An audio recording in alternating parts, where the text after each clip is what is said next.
Hello, and welcome to the Spiritual Pivot Podcast, a podcast about the chaos of running your own spiritual business and the life pivots that got you there.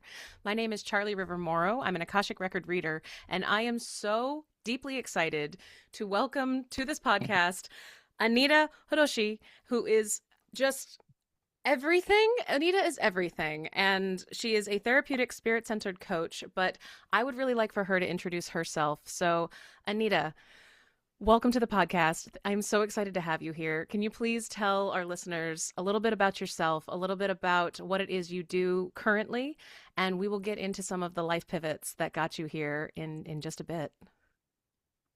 Thank you so much. My name is Anita, and I'm Hungarian. I'm originally from Hungary. That's where I was born and raised. If someone doesn't know, Hungary is in Europe, right in the middle, because I know it's a very small country.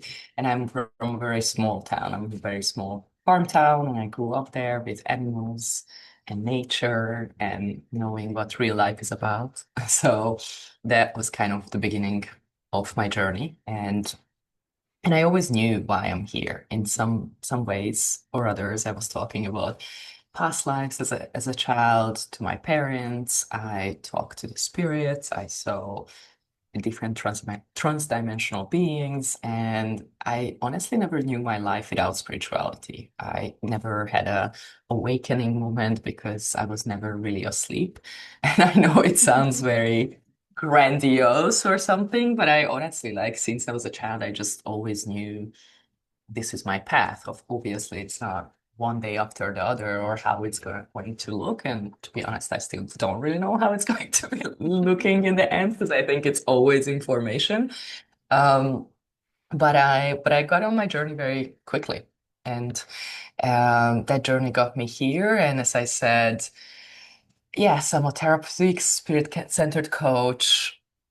I don't, to be honest, I'm still looking for the title or the how I really call myself. I still find myself introducing myself as a therapist sometimes because I do have certain insecurities like, oh, you're a life coach or something like that. But which, some people are like, read The Power of Now twice and they call themselves a life coach.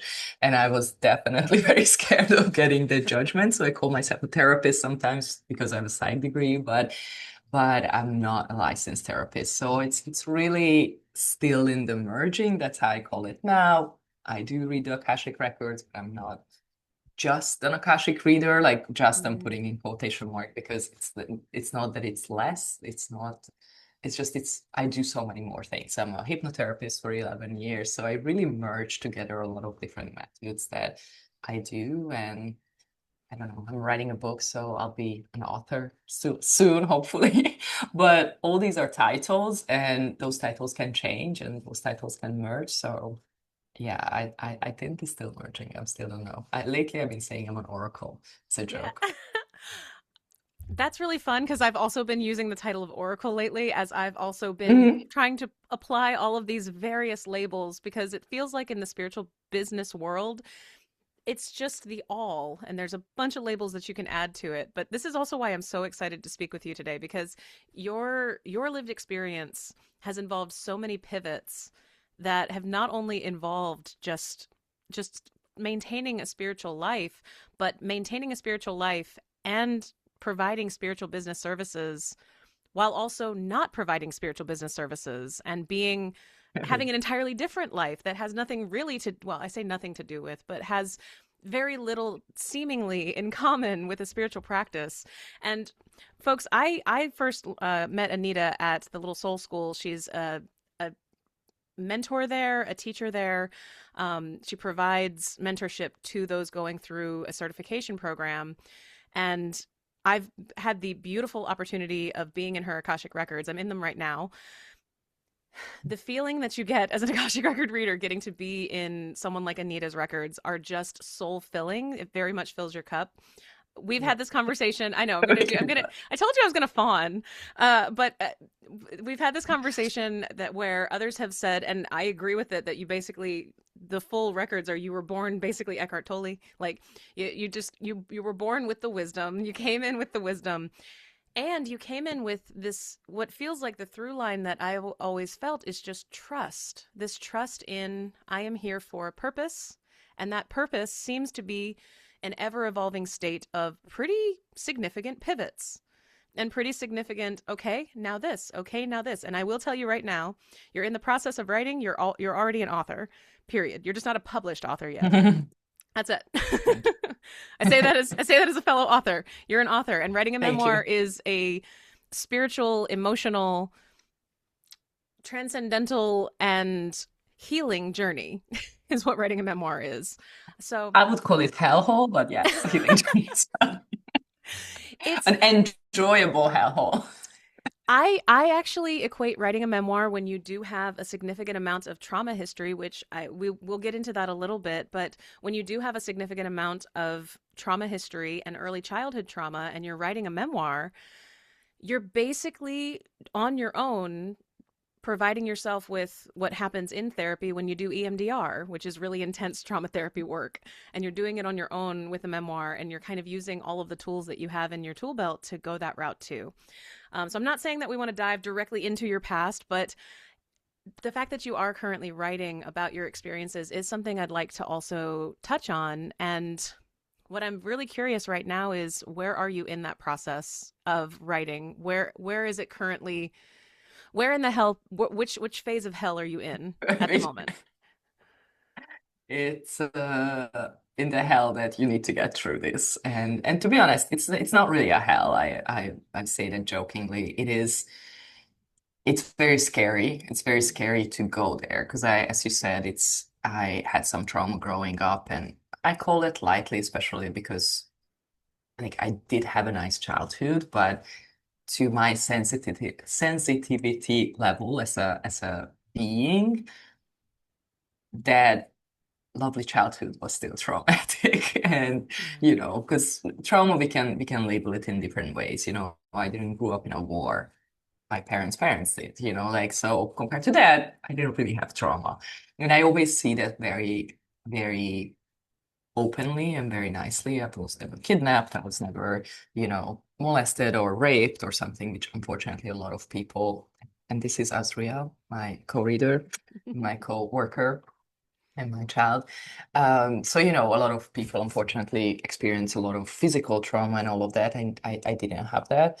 So, but I did have some trauma and I'm working through that. So it's very scary to go there for myself and seeing different things. And but it's also very fun because we live in dualism. It's like I noticed something like, oh, like the other day I was writing something. I'm like, oh, I remember that. Like that was why this thing happens. And there's a lot of realization. So I'm in the process of that. And sometimes I stop myself from writing, and I'm one of those stops right now. So I'm in the hellhole of you gave yourself April to finish it, so you have a month and a half. So you better get your stripe back all your fears and start writing Right. every day. So and the universe is helping because I'm seeing space being opened up for Yeah. myself. And yeah, so that's where I am right now in the process. And while we have your beautiful co-host, I do just need to share just I told Anita I was going to share this particular story because when I first met Anita, well, I suppose I met you before I had a chance to be part of mentorship from you, and I was already blown away. But then I got a chance to be in her Akashic Records, and Anita asked a question about her cat. And at the time, I did not realize that when you are an Akashic Record reader, I was still learning. I did not realize that the perspectives that you pull in to provide a reading for someone included pet, included animal. Obviously, now that makes just every bit of sense to me because you can pull in perspectives. That's how we read. But it blew me away that I was taking the perspective of this cat that does not see Anita as a human, sees Anita as a fellow cat. Basically, there's no hierarchy in your relationship. You are equals, according to I suppose according to both of you, at least a little bit. But yeah, Yes. but definitely from from her perspective is in particular very Yes. much an equals conversation, and it was hilarious to me that so many opinions came through about what it is you should be doing and what it is that the relationship should look like. And even just the conversation we had after about, yes, and always remember that is the cat's opinion and the cat's perspective, different than human perspective. Um, Yes. I say that because it allowed me to get much more playful with the Akashic Records myself and get into a state of sort of that child wonder curiosity space. And I attribute all of that to you because there was tutelage and there was understanding and there were No, things, but the mentorship thank you. that you provided gave me an opportunity to play more than make it something super super serious. And I'd like to talk about play a little bit in this too, because you have a lot of play in your records and in yourself in the work that you do. And I'm really curious, especially when you are coaching someone, when you are giving someone an Akashic record reading, when you are helping someone with the intuitive service that you're providing. And I know I look up in your records and there's just it's just a giant library of capacities that you pull in whenever you're speaking with You. anyone. You're capable of meeting them where they are and giving them what they need, kind of no matter what it is.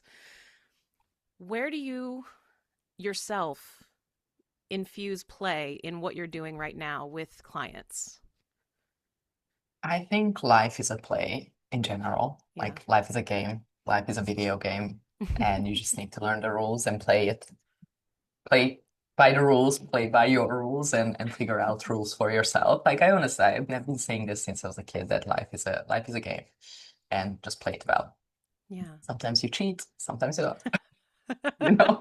But it's a play of energies, right? It's not really the universe. I believe the universe itself is getting to know itself. There is no right or wrong way of doing something. It's an experience. It's a exploration.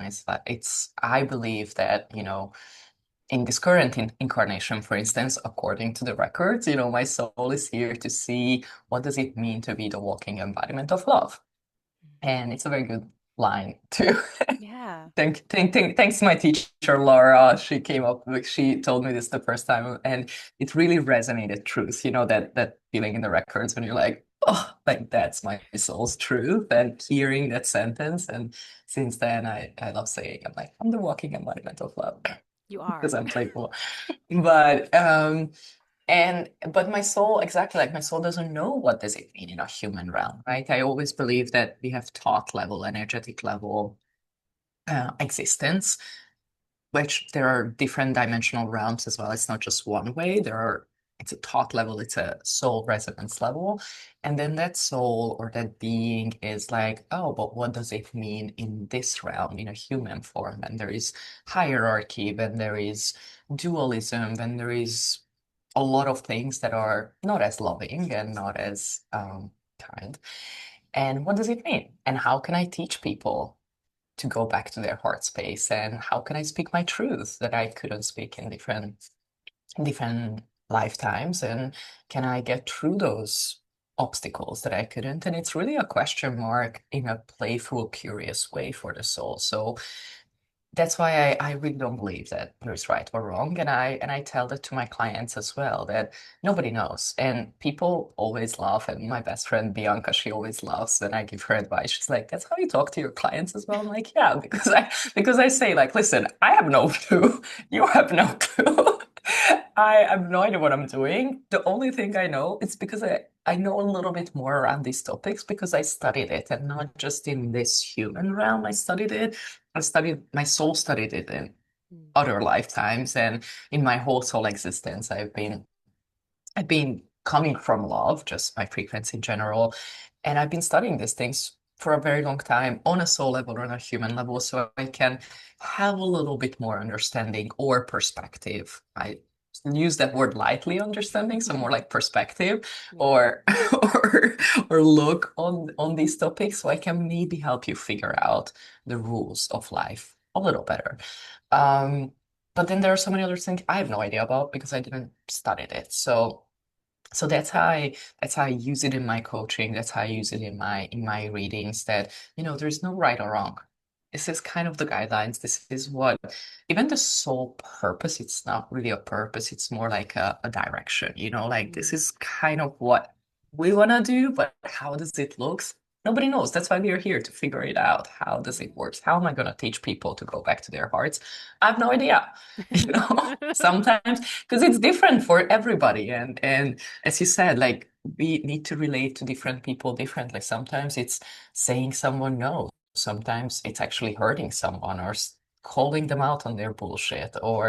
And that's, a heartbreak is a heart opening. One of the biggest ways that I got realigned with my own purpose and own heart was part of my biggest heartbreak, Yeah. and as Eckhart Tolle said, it's the light where the wound, but it's the wound where the light gets in. So, and so and I channeled through something the other day that said, because I'm writing these one-liners lately, and I channeled through something that said I can't remember exactly, but it's like your biggest heartbreak or your deepest point can lead to the doorway to your highest self, something like that. I can't Mm-hmm. remember. I can look it up, but that's very similar, that it's the ups and downs through life that we experience life and learn, and that's why we are here.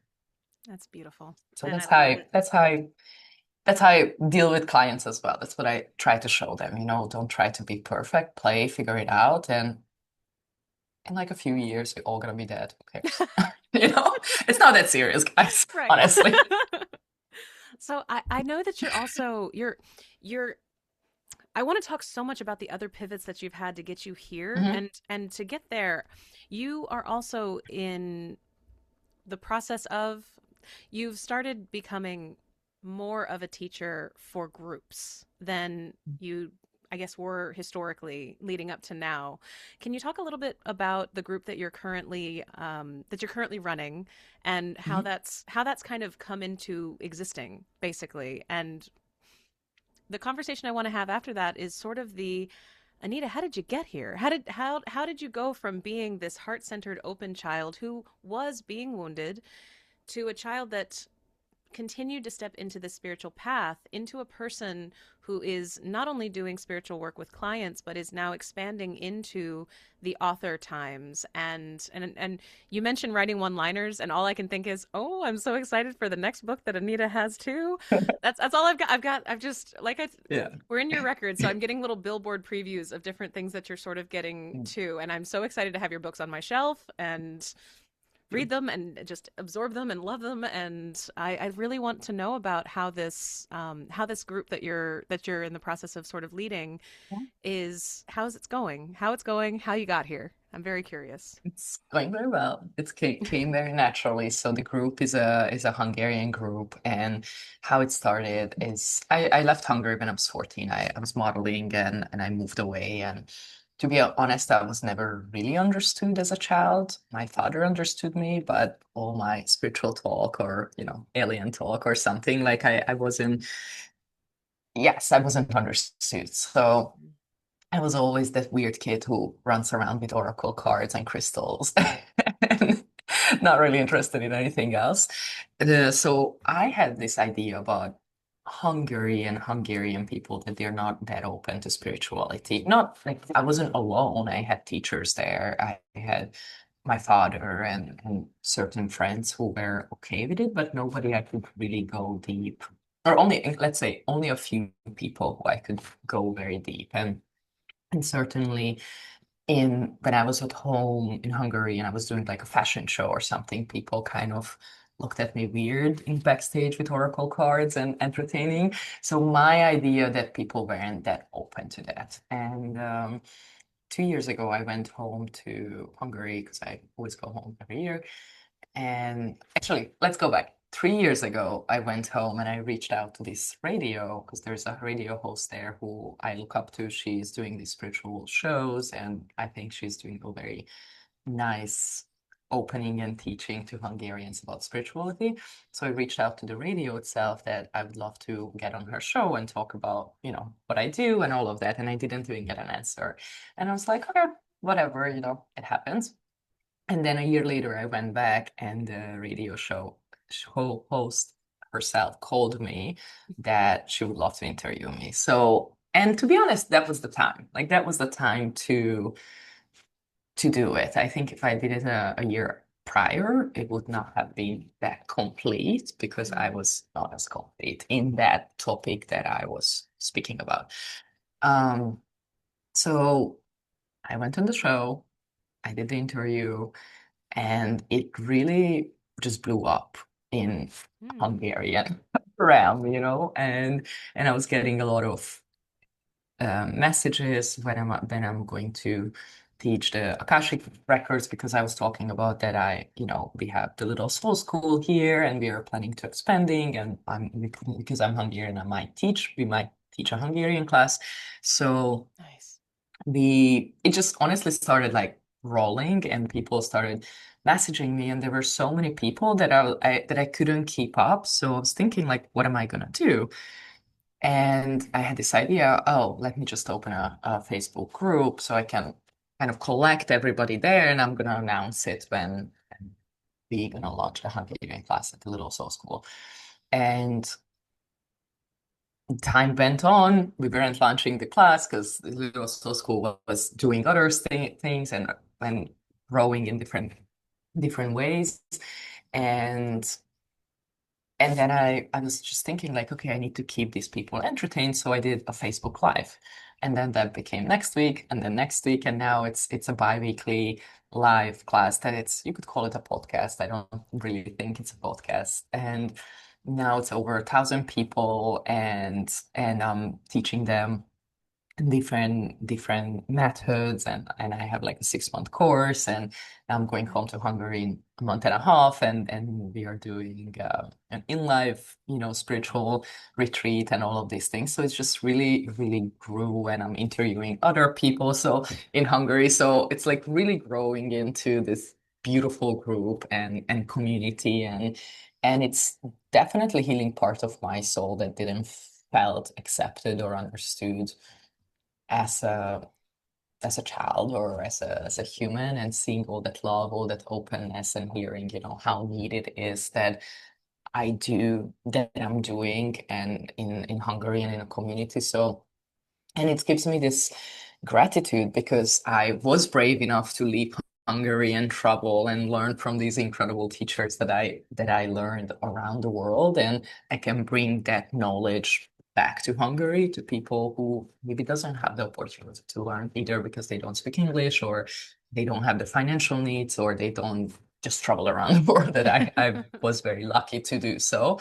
So it's kind of a full circle that it's going to grow and extend, I believe, even more. And isn't it wonderful how the timing of things as you're working through your own life story and kind of like you said, kind of going full circle with everything. You're taking this opportunity to really get into your own past and your own how you got here and your own this is where things are, because that is ultimately what a memoir is an opportunity to say, okay, I'm in a pivot. I'm allowing for these stories to become stories and not this kind of, we could call it baggage. It's baggage. You're kind of putting down the baggage in the memoir as a means of I've transmuted it. I'm in the process of transmuting it. And what I'm healing, and it sounds like truly what you are healing is the entirety of where you started that just did not fit. And that is so incredibly powerful, especially for the folks who are going to be able to also read that medicine that you're that you're providing in written form. And I'm so interested in hearing about because we're going to be getting into an Akashic record reading for your business, but just life, anything in particular that you have a question about in just a bit. And before we do, I want to know where it is you see what you're doing now going, because where you are now seems to be a pivot from where you've been in terms of seeing individual clients and continuing to grow and be curious and add to sort of in a learning way, and sort of the I'm a student, I'm also practicing this, but it feels more like there was a studentness to it, and there's this shift now to as I close this chapter of held pain and sort of open wound type of pain, as this completely closes, I'm stepping into my next role, which is this the first time you've been more leadership than someone doing this and this and this and this, and sort of the putting it all together and being perhaps six different people or doing six or seven different jobs at the same time. Does it feel more like a consolidation of what you're doing? Does it feel like a continuation of doing all of these things? I'm so curious about where you see yourself heading now that you have all of this introspection time to kind of wrap things up and come into that full circle moment. That was a lot of questions. I'm That was a just lot gonna of open the floor questions, but back to don't worry. you. Yes, thank you. So it's all good. It's all good. So where I'm heading is the next step. I have no idea where that is, to be honest. And and I don't really see it as a straight line. Like I do believe there are destiny points, but how we get there is up to us. And I don't like I will always have teachers and I'll always have mentors. And I that's something that I can give an advice to anybody is always have a teacher, always have a mentor. There's always someone who is better or smarter or knows something different than you are. And it doesn't mean you yourself cannot be a mentor or a teacher for someone, but in order for that, you have to have something. It's almost like, like I use metaphors, like, hence the records, but even before I think I did, that just strengthens it because the Akashic realm speaks in metaphors. But think about everything as a heartbeat. Like you expand and go back, expand and go back. Like everything in the universe is always moving, everything, because we are energy, we are frequency. Nothing is stops, nothing just goes out, but then doesn't come back because then we explode like a star, right? So even like I would like to go back a little bit to even the beginning, like if we have time for that, like Absolutely. because I touched on it, and I grew up in a spiritual with a spiritual dad. Like he understood what does it mean that I feel the energy of the animals or trees, or I see transdimensional beings. And he was studying Reiki and how to walk in fire, and he had an energy reader. So I was like doing Reiki on a cat at 3 year old. I could barely speak, but I was doing Reiki on a cat. And I just said I remember from past life. So at that point, my dad was my teacher, right? Like he was expanding me and keeping that memory open. And then around 11, I asked my dad if I could go with him to his energy worker because naturally or somehow I felt I need more, like I need to learn more. And I went and I started taking some sessions with her and to heal me or to understand different parts of me more. And at 12 years old, I went and studied Reiki with her because I knew I wanted. And she became my teacher for about 2 years. And after that, I found someone because I just wanted to learn different realms. And I was very connected to the angelic realm. And I found a teacher who was teaching communication with angels. And she taught me so many lessons, card readings, aura reading, different kind of realms and how does it work and meditations. And she was my teacher up until 18 or 19, I can't remember. And then as I graduated high school and moved completely away from Hungary, because I moved when I was 14, but then I kept going back for high school to graduate. I was a private student. So once I graduated, I completely moved away from Hungary. I moved to Tokyo, and then I studied deeper Reiki there because Reiki comes from Japan. And then I just found these different teachers. And then I studied with Brian Weiss when I was living in New York at 25 for 2 years. And I just always found teachers and moved, and from one teacher to another. And I always felt then an expansion coming. And I think how it works, not just for me, for everybody, you learn something and then you have to use that learning or knowledge to give it away, right? There is like, if I'm learning how to, I don't know, cook a nice meal, I can start cooking those nice meals for others. Or if I learn a perspective, I'm going to start speaking about that perspective and I can give it away. And because nothing is really mine, like I learned something for a reason to give it away. We are all Yeah. connected with each other. Nothing is for me. Like I don't think there's this very good psychic from like the 80s or something. It's a radio show and someone was made it's a or the TV show, sorry.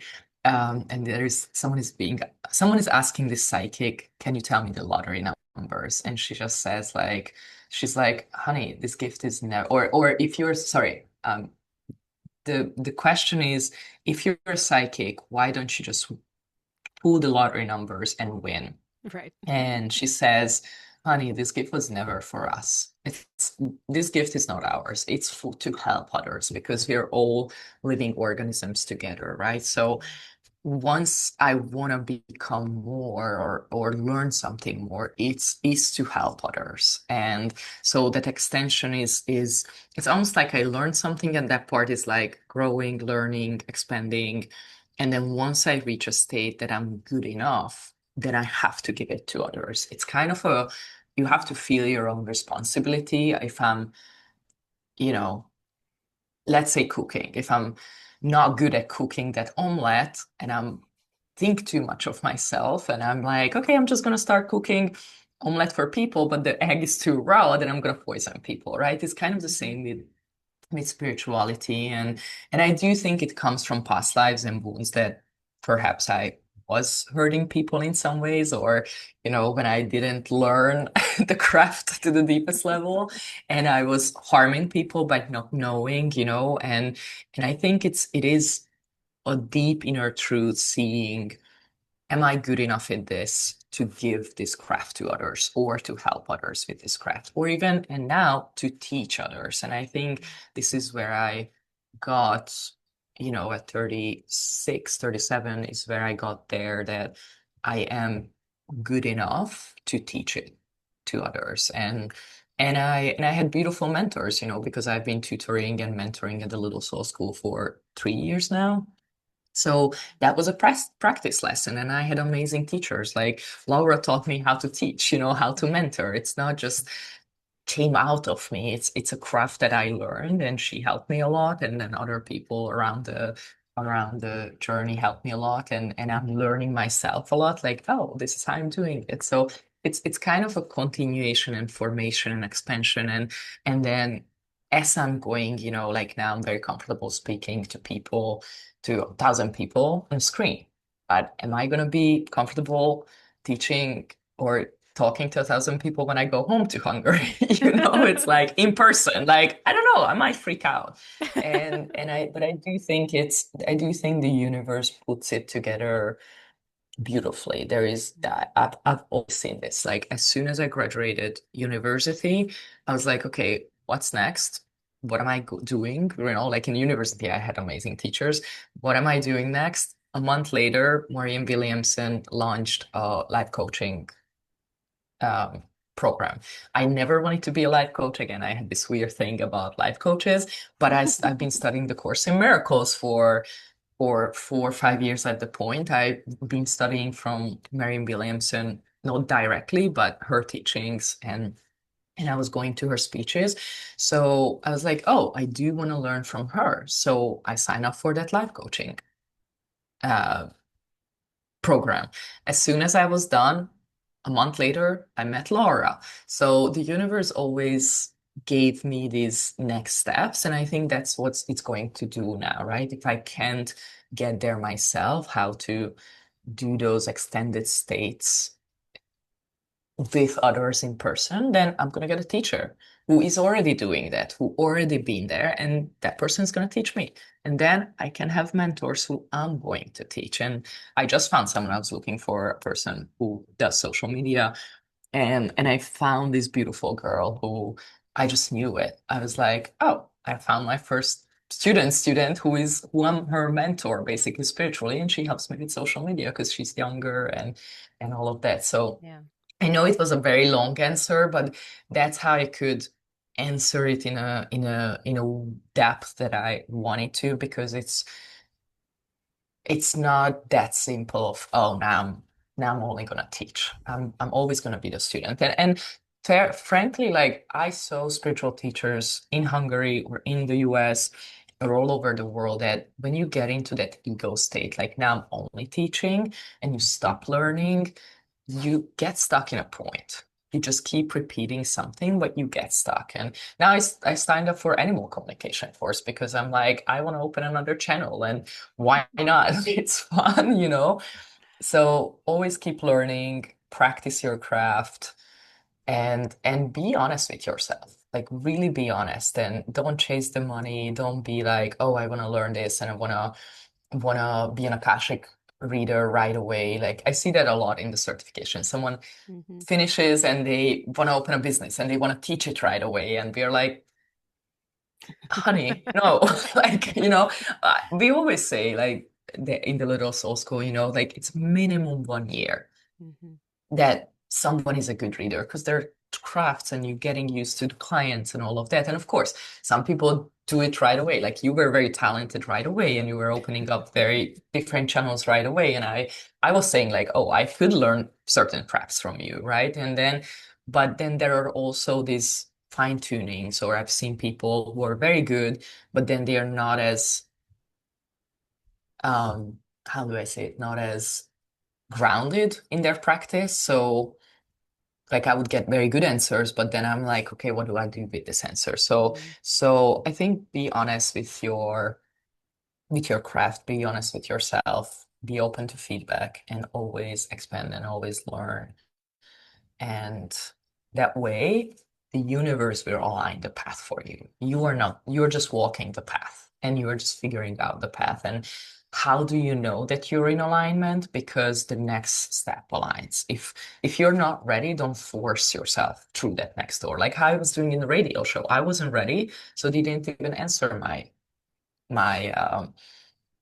my email. And then when I Hmm. was ready, they called me. And I've seen that so many ways in life. And Hmm. I just wish I could understand in love because that's where I'm not understanding this at all.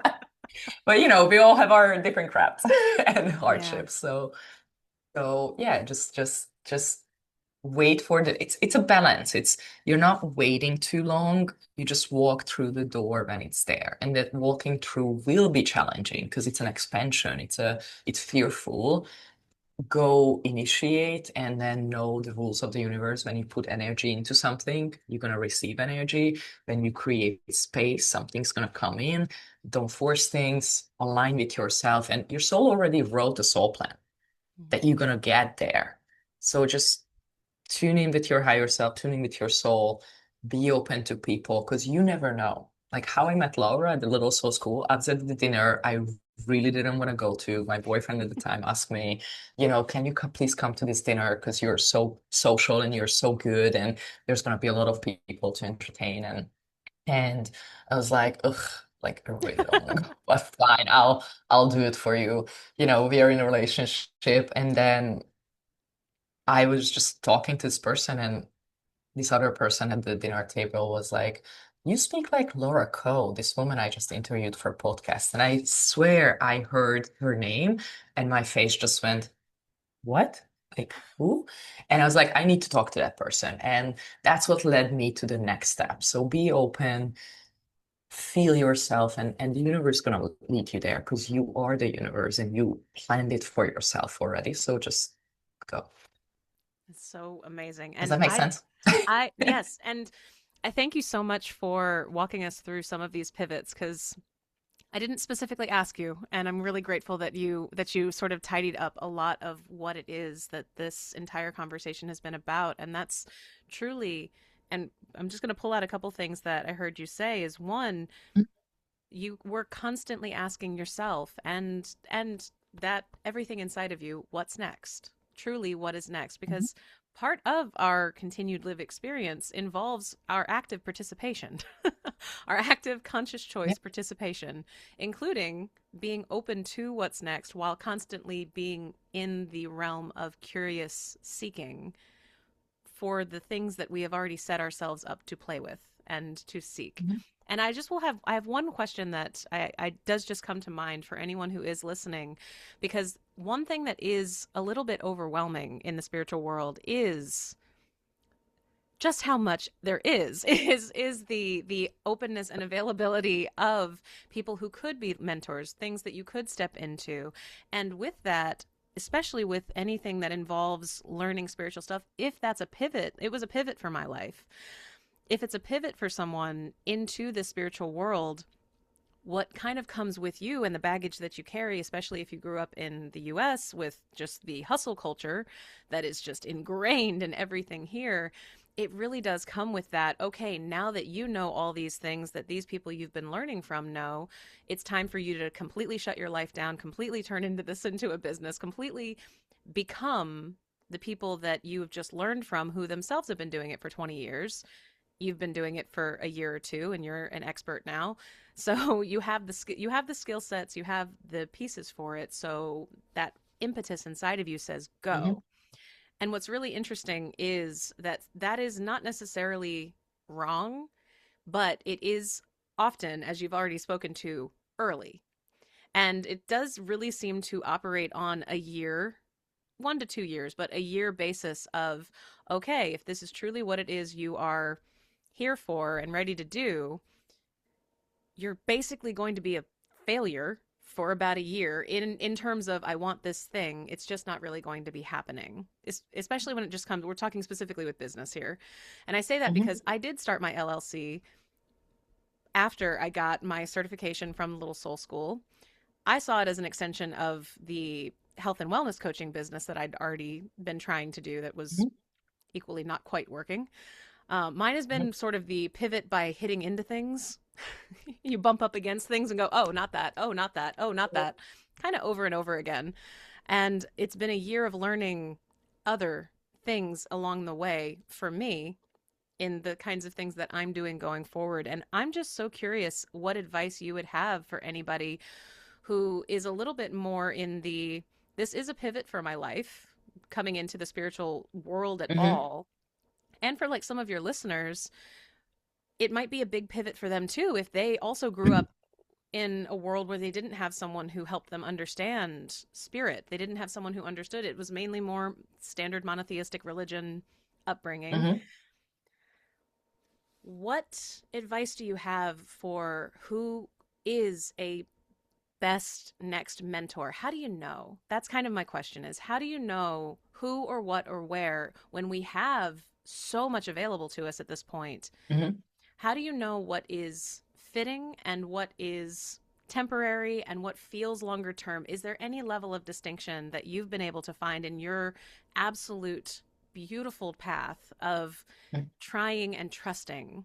That's sort of my Hmm. question is when you've grown up in a path that didn't involve all of this, it involves having to learn how to trust that you're on the spiritual path now for a reason.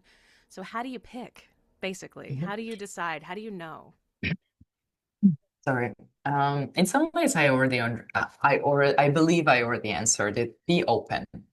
Hmm. Give the universe, I'm ready. I want to study something. This is what I feel like studying. Open yourself up, and person will appear. And don't judge. Like don't say, you know, uh, like how it was like I got to Laura because I said yes to a dinner. My boyfriend at the time asked me to help him, and if I was a selfish prick, I would have been like, I'm not going. And I was like, okay, I'll help you, and I was rewarded by there is that person who can connect me to Laura.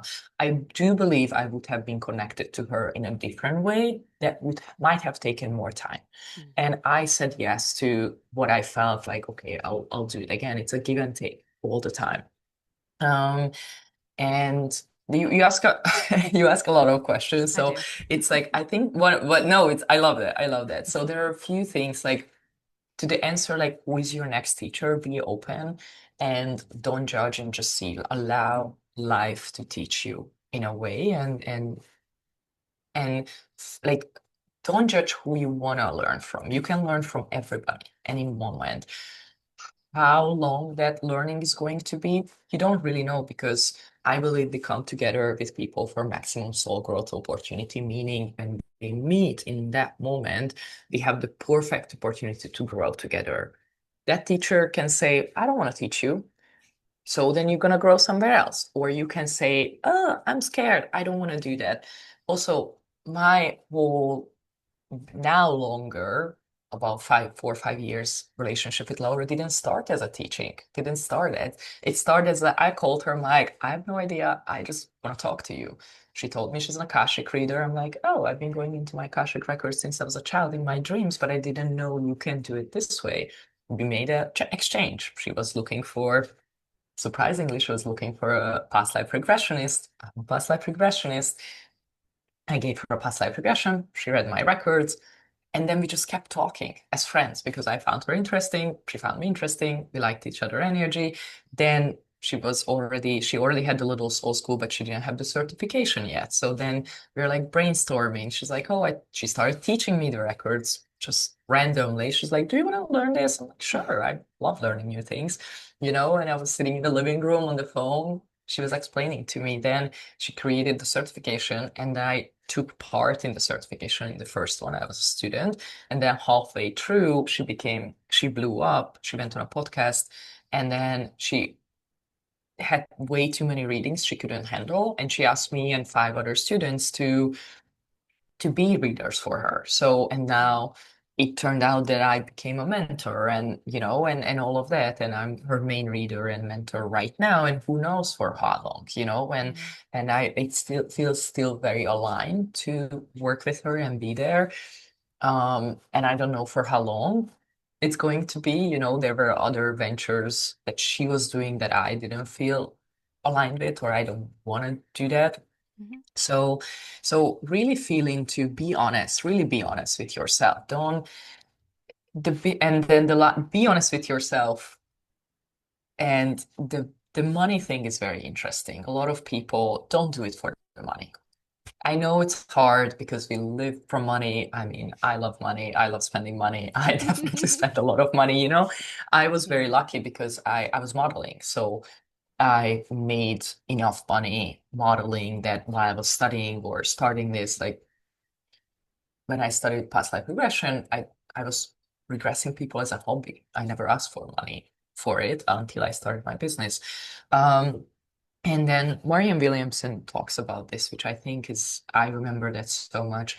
Even if you think you have something to give, or even if you know, oh, I'm gonna make money, or this is not gonna be my job, don't be afraid to work. Don't be afraid. Do something to make money. Don't just sit at home and hope for your podcast or spiritual practice or anything to take off. If you need to go and wait tables to pay your bills, go wait tables to pay your bills and do what you love because you love it. And eventually that energetic intake, because everything is energy, you put in more, put in more, put in more, you're going to receive the clients and the people and all of that. But if you have to have a waiting job or anything next to it, do it. And Marianne Williamson talks about it. She's like, I was sitting I was secretary for 2 years. I knew I hated it. I know I don't want to do it, but that was the way to pay my bills. I was writing my book, or I don't know what she was doing. She was doing something, by a foundation or something. It's and that's something that I see a lot that people say, oh, I know, I feel it, I'm ready for this. So I'm leaving my job and starting this, but then I don't have an income. And then they feel they are not on the right path. And it's not the way to do it. It's start doing what you love as a hobby. Make sure you have an income from someone else because we all have to pay rent. And then eventually it will shift into when you realize, like, oh, I'm making that much from this that I don't have to do that much, then it naturally shifts. So these pivots are not like this, because nothing in the universe is like that. Like the energy moves like this. Nothing it moves like this, in the universe. So just go with that flow, basically. I started modeling a little bit less when I started going to school because I started training my brain. So I was modeling a little bit less. But I have to make money to find money from somewhere else. And to be honest, I had incredible things happen to me. Like when I signed up or when I wanted to do the Marianne Williamson,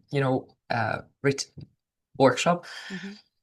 I was between paying for my green card or paying for the thing. And I was really like, what am I gonna do? Like it's both a lot of money and I need a green card, right? I need to pay for it, but I also really feel called to this workshop. And I was like, oh, maybe there's another one in a year or something I can do. And I'll never forget that I was really thinking, I was like, I need to decide because I need to start, need to pay my green card. I need to do that. And my ex-boyfriend, who at that point I didn't speak for like 6 months, we were still very good friends, but at that point we were not speaking for 6 months, calls me randomly. And I'm like, hey, what's up? And it's like, what's up? He's like, I'm just calling you and checking in. I'm like, everything is okay. And he asks me directly, he's like, just wondering, have you done your green card yet? And I'm like, I'm in the process of starting and everything. He's like, I'll pay for it. And I'm like, what? And Wow. he's like, yeah, I just, just send me the bill. I'll pay for your green card. I'll send you the money. And I was like, are you sure? It's like, yeah, sure. Don't worry. I want to help you. And I was like, okay, thank you. You know, and literally he paid for my green card. So I put that money into the that I had into the workshop and it solved itself. And I honestly didn't consciously ask for it or anything. I was just like, I really want to do both. I don't know how. Figure it out. And the universe figured it out. So Incredible. those are like ask, there's abundance of opportunities in the universe. Ask for it. And also, but don't be afraid to do the work. Don't just ask. And then the universe is not your vending machine. Don't just ask and wait. Even in a vending machine, you choose what you want and then you have to put in money to get what you want, right? So ask for it and then do the work that's asked for you. And sometimes it's you have to wait tables or strip or do something to, Yeah. sell your feet pictures or something, whatever your comfort level is. That was Yeah. never mine. I wish it was. But, do those things and then eventually naturally you will get there. Like I noticed that when I'm like, oh, this is my full-time job and I still model sometimes. Modeling is the extra money I make now. Now my full-time job is teaching and coaching, and that's what covers my living expenses. And the modeling jobs are plain money. That's so awesome. Anita, Does that thank make you. sense? I know it's a Yes. long answer, but that's my advice. No, I ask long questions. You provide beautifully robust, beautiful answers that I want to quote so badly. Sorry, continuing to be a fan of the books that I know you're in the process of Oh, writing, and I thank want you. them, Mhm, and I'm excited for. I here's just a future vision I'm going to have for myself before we get into it. mhm. A book signing where I'm like, "Hi, Anita, I'm here for your book signing," and you get to sign my book at the event itself because I Thank you. just I see it. I Thank can you. I can see the vision of it right now, and So I am not. I'll call you every morning to give me a pep talk. So I'll continue writing this damn thing. Anita, I am a cheerleader of And I'll be like, cheerleaders. I Let me don't tell you. believe it, can you? Yes, no, I can 100 my capacity for visions have increased in recent years, and there is, yes, I'm me walking up. I've got your book in my hand. You've just done a reading for us in this is Manhattan that I'm seeing. And yeah, I can't stop smiling. That's basically it. I can't stop No, smiling. thank you. I'm smiling the whole time. My face hurts because of how much I'm smiling. And you're Oh, just there to sign everyone's book and do your beautiful inspire us all with your words moments. Um I'll do my best to make this vision truth and walk the path that leads there. yes. Because I'm needed to Yes. write that book to make the vision true. Because Yes, you a do. vision is a vision is a possibility, and I Yes. need to get there. Yeah, it is a potential, and there's a lot of work to get to it. You don't just get to Yeah, see it and then be like, "Oh, great, it's definitely going to happen." Gonna not worry about doing things now. No, no, there's a lot of yeah, work that gets you from there to yeah. yeah. Yes. So I want to shift us because even though life Hmm. may not completely pivot, I'm going to pivot us. I'm going to pivot us into an Akashic record reading, and as you know, my hands flow with light language. I've been calling it just body sign language because it is a way in which I tap in, tune in. Um, I'm a body first reader. It comes through my body, and then I interpret what I can. And this, yes, it was intended for business Akashic record readings, but Anita, is there any particular question, request? What also comes through are light codes for any sort of healing that would be beneficial because it's beneficial for me, it's beneficial for you, it's beneficial for anybody who watches this. And so I'm going to just open the floor to a question that you'd like to. I'm gonna. Whoa, you're a glasses off energy. That's just big energy. Big energy. Um, Is there anything in particular that's on your heart right now about just anything we've talked about today that would feel good to hear about? Mhm. I mean, I think one of the biggest things that I struggle with is that I really don't believe I can do it alone. You know, as confident and everything I seem, I am less. Then there are those moments where I'm like, can just have a husband or someone. I don't want to do this alone, and I can do it alone. And I want someone who loves me and makes me food and while I'm writing this thing um but I do believe it's something that my soul wants to do alone, and I kind of see it as a once you get it done, you will get your love reward or something. So any particular um guidance of what is there to heal that I believe that I can do it alone? Do I need to do it alone, or what is that energy, almost like the fuel that I need to stop whining and stop doing it more? Because I am doing it, but doing it more. Or do I need to do it more? Or I'm just figuring it out. I don't know. Anything that comes for my highest good to know around this book writing project. How do I get to that vision you had? Of completion by a very specific date or with completion in general? Because they are actually two different paths.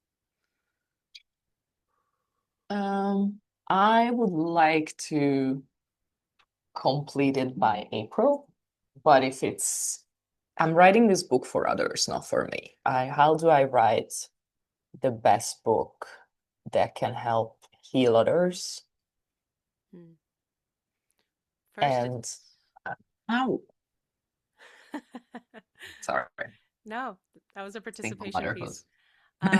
First is this is an opportunity for you to. Hmm,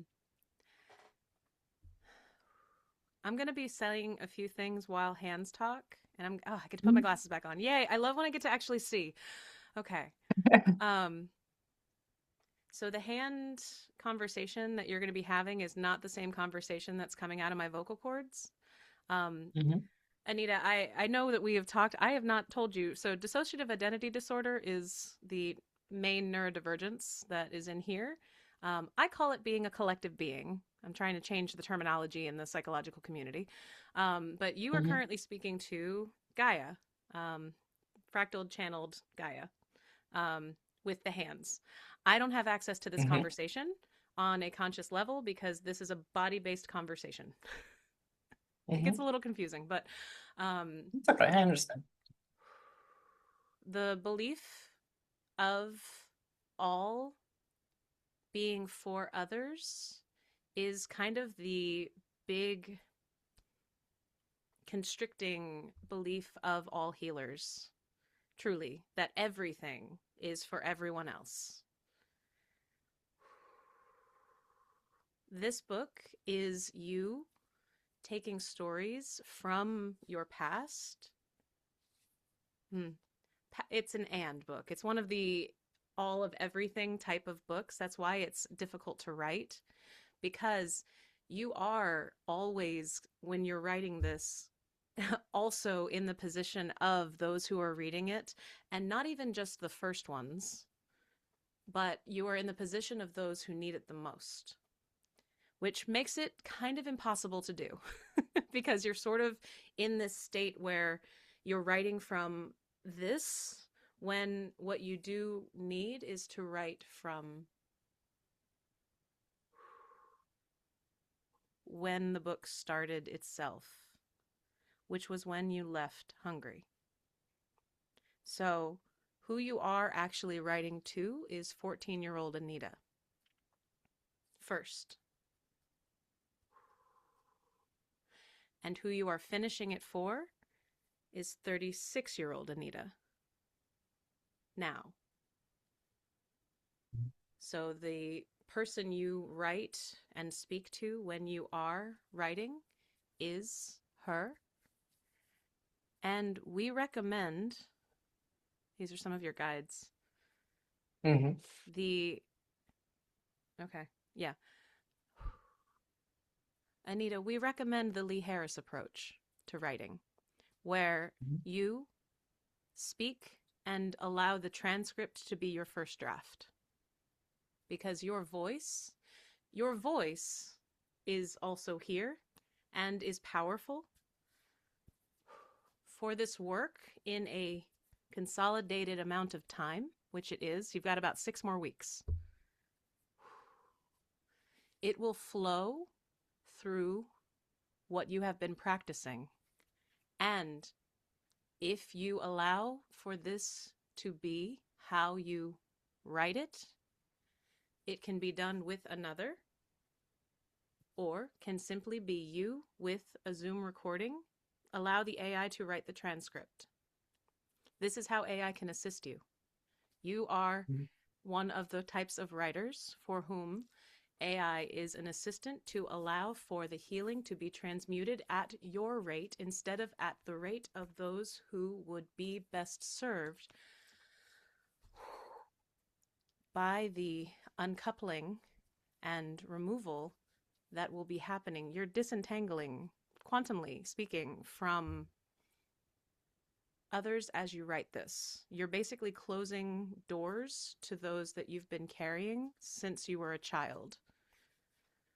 And because you know that that causes pain in their lived experience now, you consciously know it now. You haven't been consciously aware of exactly who will be impacted, but also you are aware of who will be impacted.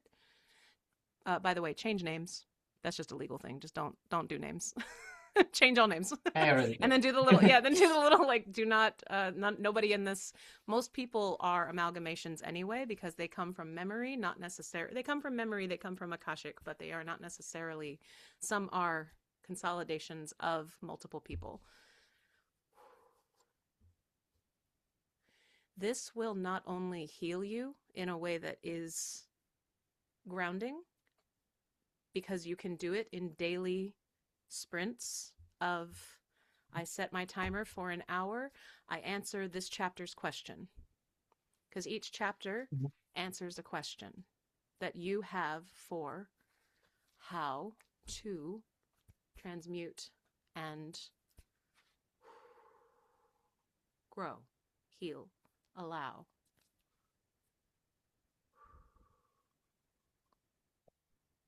We believe this will help you reach your deadline and will aid you in public speaking, because the best way to do this is simply to start each Zoom recording by getting yourself on stage with your Hungarian audience. You will be speaking your entire chapter to them every time you sit down to speak. And when the hour is done, you have finished your chapter. That is your rough draft.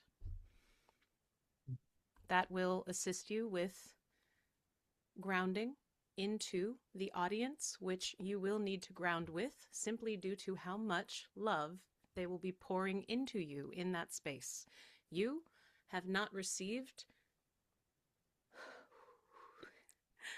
They're basically showing, like, it's not that it will overwhelm you, but if you want to prevent a, there is a need for pre-grounding before you do that. You prepare in your imagination, because it is you preparing the stage itself and anchoring what you will actually say, which is not the book. You will be speaking to the audience and flowing through what they need, but before you can safely do that for your own central nervous system, it will help you to tell your stories so that they are completed and transmuted, and you will be overwhelmed by how much you enjoy the process of in-person Akashic readings after having spent so long providing them remotely. Because you're kind of doing collective Akashic reading everythinging with an audience that already knows and loves you and has been excitedly awaiting your, oh my goodness, I can feel her. I kind of get a little bit of no, it's not everybody, but you have some fellow fangirls. I fangirl. I go big time on like the excited like, oh my god, Anita's here. She looks amazing. Ah! Like that's my take on some Thank of the energy that you're going to be having, and that's you're going to thank be you. having it in surround sound. So you for the next 6 weeks until your book, and I know this is happening in a few weeks. This is happening in between the two, yeah. So they're kind of showing it Oh no, as I'm going to Hungary later on. later. Okay. Um, Yeah, I mean April, but so this is perfect because you will be completing the cycle. They're really recommending that use the tools that you are attuned to because you're attuned to Zoom and you're attuned to the things that Zoom have now, which will allow you to take off all because even in writing, what you tune into is the book itself. Mhm, And that's actually not helpful with a memoir because of how attuned you are to clients. You're so attuned to being able to know what they need. And especially with the Facebook Lives, you've already been doing heart centered attunements with them to prepare them for you because mhm, it's literally our cells that have to vibrate in a like okay expand like you said expand and then contract every time they get on Facebook Live with you. They expand and then they have to contract a little bit and then they expand and they need to be able to do that because where you're resonating at and where they're resonating at, being in the same room together actually can be dangerous for someone if they're not just on a central nervous system basis, because if you go in and you mhm. expand too fast, that's a whole lot of expansion, and then there's all the dredges of the trauma and the early stuff. All of that comes up because the people that you're speaking to, I know you say that you know you compare. It's interesting to me that you compare early childhood trauma to war and to massive like, and it's because of how the kind of clients that you've seen, and it's because of the people that you know are coming. You know what their lived experiences are, and war in your cells, that's generational trauma that does still reverberate through you even if you didn't experience it. And yes, being an open child in a place where you're not seen and not really valued for how open and expansive you are is deeply traumatizing. It's so, to be an outsider in your home is traumatizing. And so many of who you speak to, they know that pain and they resonate in that pain too. And so to be able to attune to them is actually what you're doing as you write your book. When you just hit record on Zoom, make sure the AI is doing its thing, and you just share. They're like, okay, this is the book, Mhm. and I am now, you can even pretend to read it. I'm now reading my book. I'm reading from my book. Here's what I'm saying. And it's going to be bad for like the first couple times you do it. It's going to be bad. You're not going to like it, but that's why it's a rough Yeah. draft. It's a rough draft. That's what AI tools are for. That's part of why they exist now, is so that people like you who are, they have these massive lives that they are trying to condense into a book, which makes it very one dimensional. Anita, your life is too big for a one dimensional memoir. That's why it's so hard. And so this is something that is not only going to be allowing you to move through some Mhm. of what really was trauma, because, and I'm a trauma, I call myself a trauma expert because that's been my life area of study and healing journey too, because it's not about what was, it's about how it impacted you. And it's about how your central nervous system responds. And when you are so highly sensitive, you've never put down a single person who has ever hurt you. You've never put them down because you know that when they're connected to you, their lives are better. Part of writing this and part of finishing this and part of getting it into a place of completion is you telling those stories so that you can be disconnected from them and so their trauma is not resonating through you. And that's a little bit of a Mhm. repellent to some of the things that I know are heavy on your heart and heavy on your mind. I cannot tell you that anything will fix anything, but there, when you're not Yeah. using other people's trauma because it's just resonating through you, you don't magnetize the things that are kind of looping on that trauma. And it allows for there to be the space. Like you said, the breaking open, it allows the light in. And for you, the Mhm. breaking open allows the light to shine through, because that's also part of what you've spent a lifetime also doing, thanks to these early childhood experiences. You've kind of had this, yes, I'll put my head down a little bit because what I am doing is for all. What I am doing is for all. And it is, but all starts with you. And Mhm. you had a little bit of a circling of for all and only for all. Book is for Anita. You are your own audience. And it's why when you do a recording and you're watching it, do watch yourself. Don't let yourself not be on screen. Make sure you're seeing yourself when you do it. That's you Mhm. talking to you. You're talking to a mirror. It's just also being recorded, and an AI is helping to make it a first draft. And I say do it the Lee Harris way Mhm. because his book, The Future Human, that's how he did it. He sat down with another person who interviewed him. I don't think for this Mhm. it's particularly beneficial just because of the stories involved, because when you're with another person, Mhm. you're there for the other person. That's how you are. That's just, Mhm. you're just there for the other person. You can't, I say you can't turn it off. You can, but I can't help it. yeah, like and valid, right? Very valid. And I just say this as your friend and author. I'm a self-published author, and I went through a whole book incubator, Anita. It was amazing. Mhm. And for real, happy to, if you do hit a place where you're like, I don't feel like I know how to tell it. I'm getting like body, I'm just keep shutting down. I can't get there. Anita, I am happy to be the person who asks you the questions that get you through that Thank you. chapter, because Thank you. I have gone through a memoir writing process, and I did it using AI help, and then I deleted it because I was like, you know what? I can do better. I can do better, because the first draft is a Yeah. first draft. Even if you finish it and you publish it and whatever, because you're rushing through things, because you're just trying to learn how to do it, it's still just a process. And so I offer that to you as well. Please, like, happy Thank to you. get on one anytime, for real, and just listen and kind of be the person that asks you questions, because Anita, the stuff you have said in this podcast, so much amazing, like teaching, Oh, like you're going thank to you. go on stage and the people are going to be able to feel what I feel right now, and they're going to be able to be in the same, I've never gotten to be in the same room with you. I'm so excited for them. I'm so excited for them. I would love to be Oh, in the thank room. I've you. never been to Hungary. I have no idea if that will actually happen, but hi, just putting it out into the universe, because that's part of my process. Okay. Thank Oh, you. sorry, I'm getting overexcited. I'm getting overexcited. I'm just going to stop now because I know that was a lot that came Mhm. out.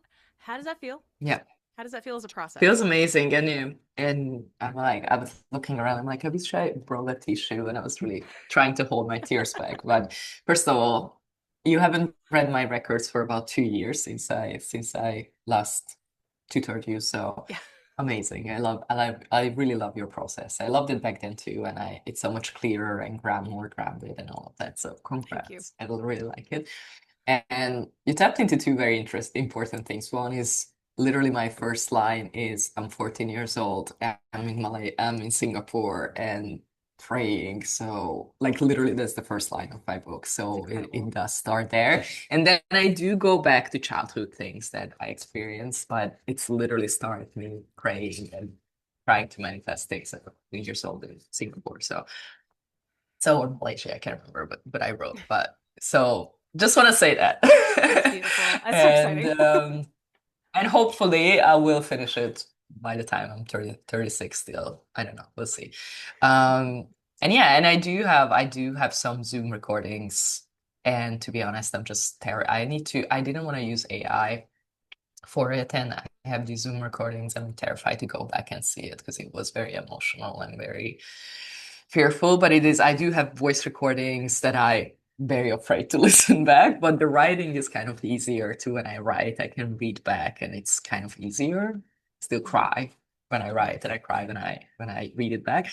But I will try that because it does seem faster. Thank you.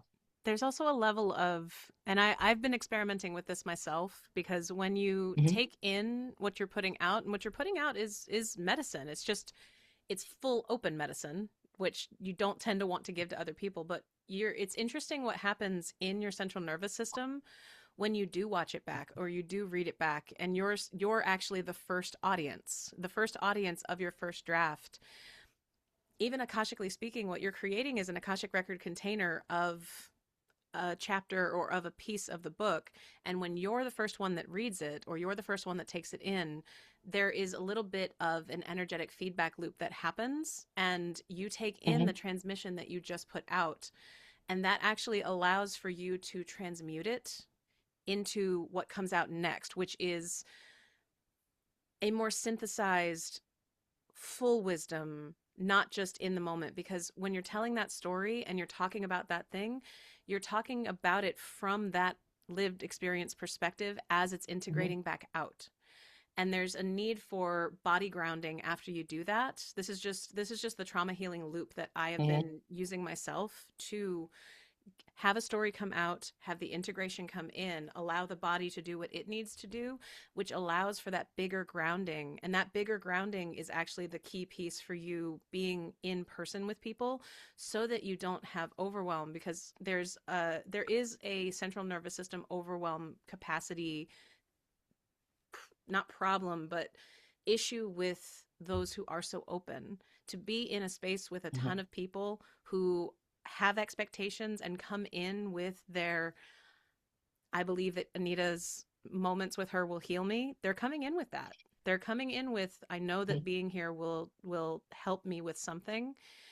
And even if you're not consciously aware of it, you're still picking up on all of those things. And there needs to be a bit of a clearing before you get there to make sure that it's not something that you're holding as, and now I keep this with me, and now I hold this with me, and now, and going forward. And even just the central nervous system exchange that goes on without our awareness at all when we're in those kinds of spaces with each other, it allows for everyone in the room to also be able to feel and understand how that process works. When someone sends their love with their baggage, Anita takes it in, transmutes it with her beautiful words and lived experience, and your body is doing stuff at the same time, and it sort of sends it back out too. Our central nervous systems are constantly having this interplay.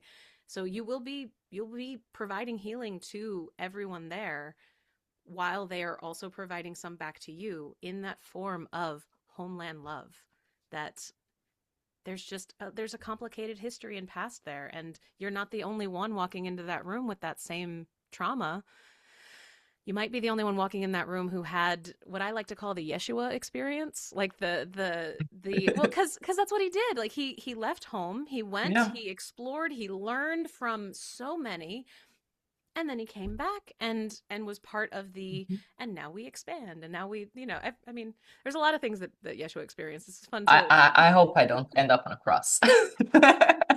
no, that's there. That's why you just take the pieces, right, of the different, like, Yeah. that particular Yeah. experience, but the expansive Yeah. experience of being the student and Yeah. mentor and learning and bringing, because Yeah. what you bring back and what you resonate, I like to refer to it as a symphony.